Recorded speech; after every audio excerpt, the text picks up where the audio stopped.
জীবন শিক্ষার এভরি মোমেন্টে সবাইকে স্বাগত। আজকে আমি হাজির হয়েছি কচুরির রেসিপি নিয়ে। আপনারা অনেক ধরনের কচুরি বাড়িতে বানিয়ে খেয়ে দেখেছেন অবশ্যই, তবে আমি যে রেসিপিটা করেছি একবার ট্রাই করে দেখুন। আমি এখানে করেছি মিষ্টি কুমড়োর কচুরি। আসুন তবে দেখে নেওয়া যাক আমার এই আজকের রেসিপিটা আমি কিভাবে বানিয়েছি, সেটাই আজকে আমি আপনাদেরকে করে দেখাবো। ওভেনে কড়াইটা বসিয়ে দিয়েছি, দিয়ে কড়াইতে দিয়ে দিলাম পরিমাণ মতো জল। এবার আমি এই জলের মধ্যে দিয়ে দেব একটু লবণ। লবণটা দিয়ে দিলাম। এবার আমি জলটাকে একটু নাড়িয়ে দেব যাতে লবণটা সব জায়গায় মিশে যায়, জলের সঙ্গে সুন্দরভাবে মিশে যায়। কুমড়োটাকে আমি এইভাবে কেটে নিয়েছি। জলটা ফুটে উঠলে আমি তারপরে কুমড়োগুলো দেব।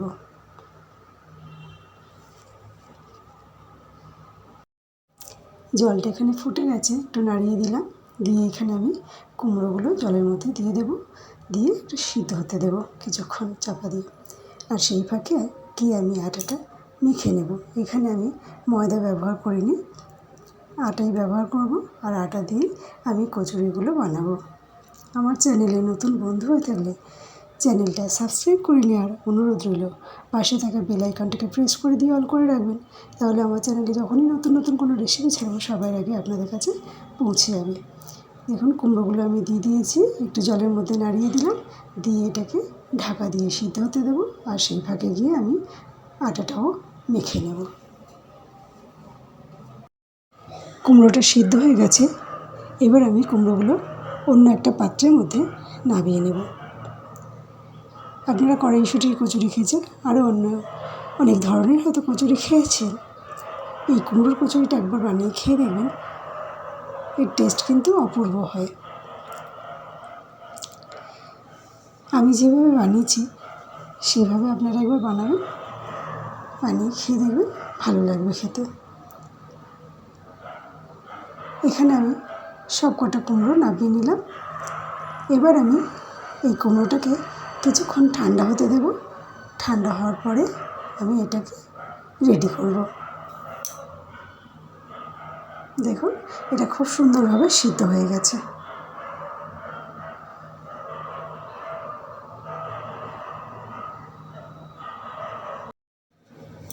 এই কুমড়োটাকে এবার আমি খুব ভালো করে মেখে নেব, যাতে এর মধ্যে কোনো দলা ভাব না থাকে।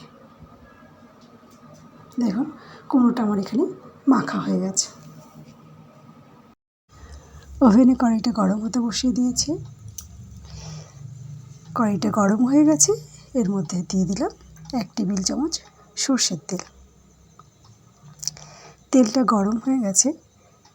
তেলটাকে একটু নাড়িয়ে চাড়িয়ে কড়াই গায়ে লাগিয়ে দিলাম। এবার আমি এর মধ্যে দিয়ে দেব 1/2 টেবিল চামচ কুচনো আদা। এখানে আমি আদাটাকে কুচিয়ে ব্যবহার করলাম। দিয়ে একটু তেলের সঙ্গে নাড়িয়ে চাড়িয়ে ভেজে নিলাম। এবার আমি এর মধ্যে দিয়ে দিলাম কুচনো কাঁচা লঙ্কা। এখানে আমি 4টে কাঁচা লঙ্কা ব্যবহার করেছি। এইগুলোকে একটু তেলের সঙ্গে নাড়িয়ে চাড়িয়ে ভেজে নিলাম। এবার আমি এর মধ্যে দিয়ে দিলাম 1/2 টেবিল চামচ মতো জোয়ান। দিয়ে কুমড়োটাকে দিয়ে দিলাম। দিয়ে এবারে ভালো করে নাড়িয়ে চাড়িয়ে সমস্ত কিছু ভেজে নেব।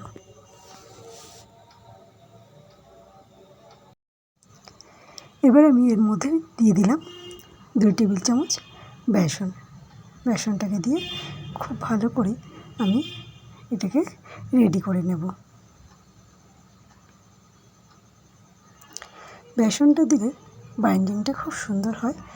আর পুরটা দিলে কী হবে, বেলার সময় বেরিয়ে যাবে না, একদম ভিতরেই থাকবে।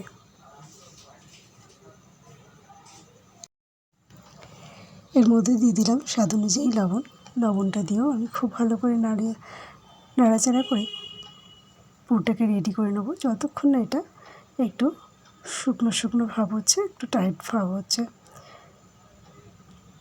নরম থাকলে পুরটা ভিতরে দিলে বেরিয়ে আসতে পারে, তার জন্য এটাকে একটু শক্ত করে নিতে হবে। দেখুন পুরটা এখানে রেডি হয়ে গেছে।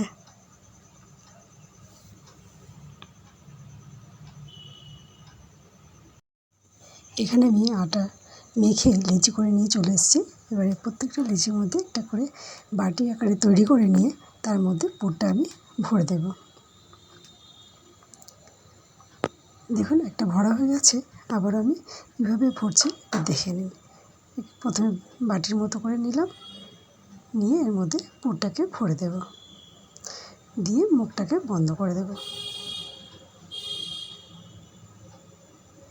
এইভাবে আমি একে একে সব কটা ভরে নেব।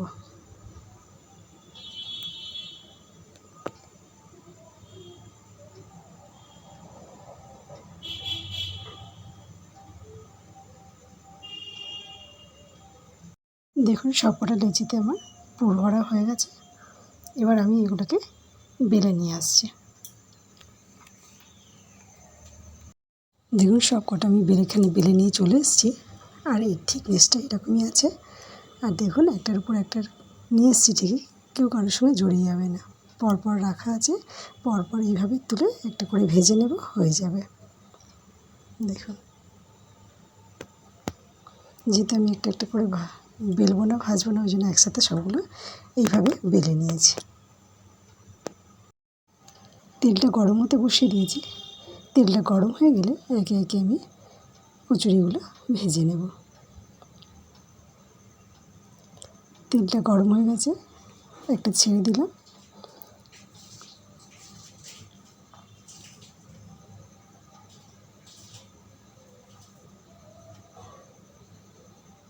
দেখুন ফুলতে শুরু করেছে।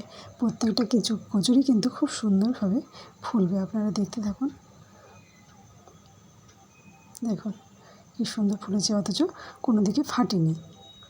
বেসনটা দিলে কি হয়, কচুরি কিন্তু ফেটে যাবে না, আর মশলাটা কচুরি থেকে বেরিয়েও যাবে না। বেলার সময়ও কোনো প্রবলেম হবে না, ভাজার সময়ও কোনো প্রবলেম হবে না। বেসনটা দিলে এটাই একটা সুবিধা, বাইন্ডিংটাও হয়ও সুন্দর, অথচ পুরটা ভিতর থেকে বেরিয়ে যায় না। এইভাবে আমি সবগুলো কচুরি ভেজে নেব। সবাই ভালো থাকবেন, সুস্থ থাকবেন। আজ এই পর্যন্ত। আবার অন্য কোনো দিন হাজির হয়ে যাব অন্য কোনো নতুন রেসিপি নিয়ে। ধন্যবাদ। দেখুন আমি আরও আরেকটা চাপিয়ে দিলাম, এটাও ফুলে যাবে।